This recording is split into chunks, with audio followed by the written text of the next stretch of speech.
Thank you so much. And I'm a little bit speechless here because we have just heard from the most incredible, oh my gosh, I'm getting emotional already. I can't even speak. I was not expecting this.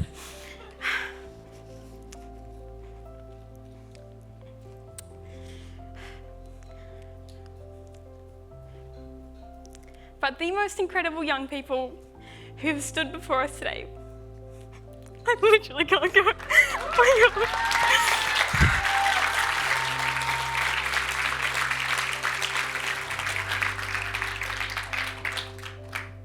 Who have been filled with courage and grit and most importantly, hope. I can tell you all, speaking on the stage in front of all you wonderful people is not easy. And after hearing me talk and talk all day, you may not believe it, but 2 years ago when I first came to the Youth Summit, I was a nervous wreck. In fact, the morning of, I remember sitting in my hotel room, reading over my speech, debating whether to cut out certain phrases or to change it so that it was less personal, less vulnerable. By the time I got into the summit room, I think my fingernails were just about chewed to the bone. But whilst I debated whether to cut and change and bring out more generalised data instead of sharing with everyone the human behind those numbers, I searched for this quote that I had come across a few weeks earlier. It was a quote by Brené Brown, and it is a little bit of a long one, so you're going to have to bear with me. But it said, "Owning our story can be hard, but not nearly as difficult as spending our lives running from it. Embracing our vulnerabilities is risky, but not nearly as dangerous as giving up on love and belonging and joy. Only when we are brave enough to explore the darkness will we discover the infinite power of our own light." And at the time, whilst trying to convince myself that it was going to be fine, and quite frankly, that I couldn't just leave and go home, I was reminded of something important. Sharing stories of pain, of isolation, of difficulty is hard. Extremely hard even. Harder still when you are in an unfamiliar place with unfamiliar people. But it is never as difficult as living through that hardship. And embracing our vulnerabilities is not easy, but it's never as dangerous as giving up on hope and change. And it was through this very summit that I realised the own infinite power of rooms like this. Because after taking that chance, after speaking through the nerves, I had a whole new world of possibilities open up for me. And I hope the same happens for all the incredible... Oh my gosh, just when I talk about the young advocates, because you're just so amazing.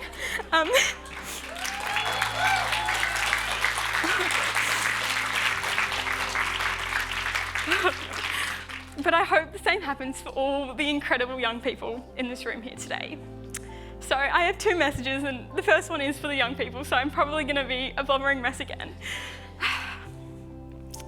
But for the young people who have courageously shared what is important to you and your opinions and thoughts and desires for change, I encourage you to keep advocating, to keep exploring the infinite power of your own light. You might not know the true impact of sharing your stories and your passions today, but after hearing your speeches, I can guarantee you that it will have influenced at least one person, if not everyone, in this room. And yes, a round of applause for that.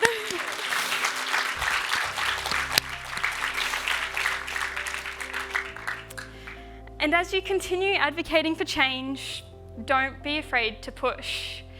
Send an email or send 10. You are here because your message was important and it deserves to be heard. And when you leave here today, your message does not become any less important. Now, stakeholders, no pressure, but it has been your job to listen.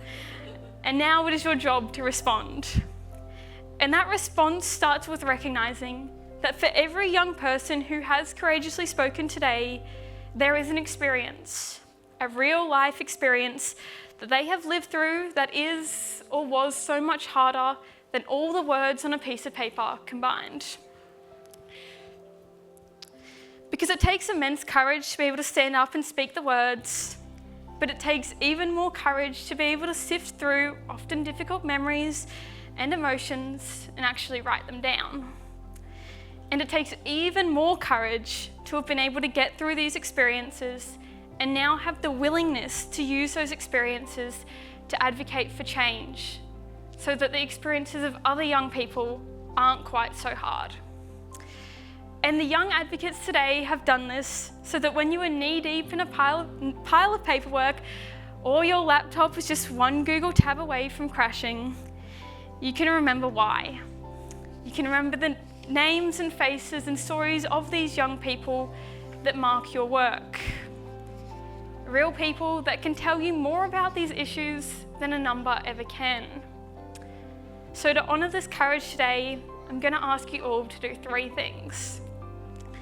Firstly, don't leave this room admiring quietly.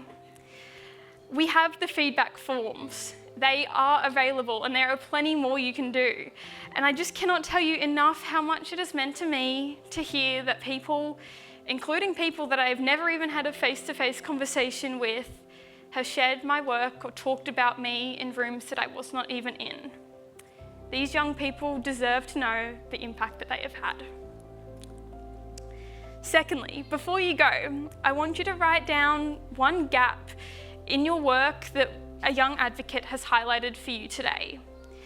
And beside it, I want you to write down the names of those young advocates who have made you recognise that. Take 10 seconds to do it, or take 10 minutes. Because again, today you have had the easy job, listening. And tomorrow your job is not quite as easy because it turns to action. But whilst it is not easy, the young advocates here today have already done the hard bits for you. They have identified a problem, they have found a passion, and they have conveyed their ideas and their solutions to you.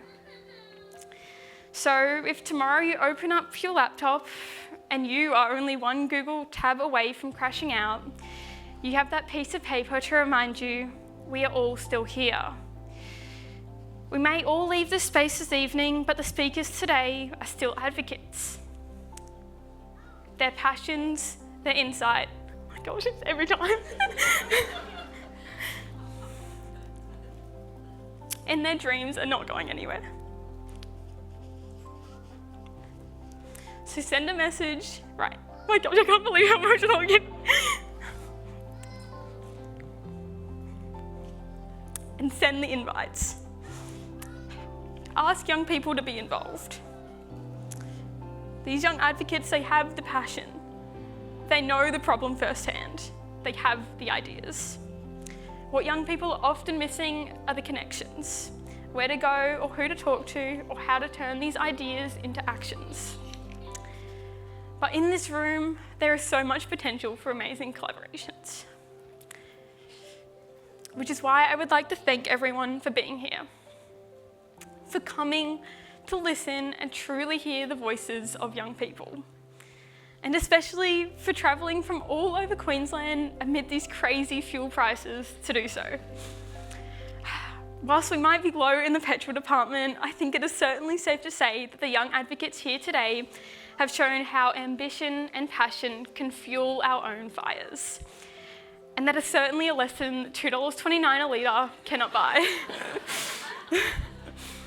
So thank you again to the youth advocates for your courage and your passion, and for the Queensland Family Child Commission for once again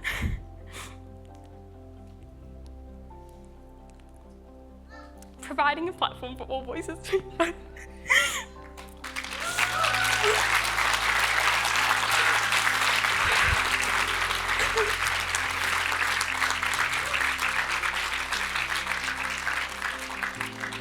Luke said yesterday to all of us to make sure you express, that's something that he always does, is express his emotions. So I have certainly shown that to you today. But that is all from me now. So after yet another year of inspiring presentations, I am sure I will be back. So I look forward to seeing many of you soon and hopefully hearing about some amazing collaborations. Wishing you all safe travels and thank you again.